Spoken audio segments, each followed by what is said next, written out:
Uy, best friend, may birthday yan dun sa kabilang barangay. Tara, punta tayo. Teka, invited ka ba? Hindi. Pero okay lang yung dating gawin na lang. Nabalitaan ko kasi kabatch natin yung may birthday. So sabihin na lang natin sa nanay, kaklase tayo. Ano ba yun? Nakakahiya. Pero tara na. Dito na yun. Laki ng bahay ha. Hoy bata, parito ka.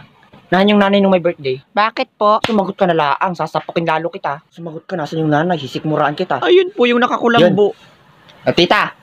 Hoy! Huy! Hello po tita. Happy birthday po sa anak niyo. Kaklase niya po kami. Sige, tuloy kayo. Kain lang ng kain. By the way, ano masasabi niyo sa outfit ko? Di ba napakaganda? Mukha kang pastor ng tupa. Manahimik ka. Iho, kain na. Sige po tita. Busog pa po ako. Kumuha ka na lang ha. Sige pa. Shh, bata, pumunta ka rito. Akin yung pinggan mo. Kala ko mabusog ka pa. Wala kang pakialam kung nagugutom ka agad ako. Sikmuraan kita. Akin na yan.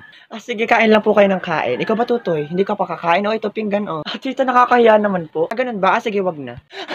Pero mas nakakahiya naman pong tanggihan yung alok niya, tita. Tita, bitawan mo yung pinggan. Bitawan mo. Sige, kain na. Grabe, tita, hiyang-hiya po talaga ako eh. Ikaw, sandukan mo ko ng spaghetti, pansit, saka ng Shanghai, tapos punuin mo yung pinggan ko, tapos sabawan mo ng salad. Grabe po, tita, nakakahiya talaga. Nahihiya ka pa niyan?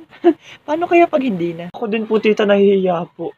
Uy, bes, wag ka naman ganyan. Para kang hindi pinapalamon sa inyo. Napakapatay gutom. Hindi, okay lang. Kain lang ng kain. Talaga po ba, tita? Ay, nakakahiya naman po. Pero pakipuno po ito, lahat po ng putahe, ha? Tapos, tita, may bilao pa po ako sa upuan ko. Tapos, iti-take out ko po yung spaghetti.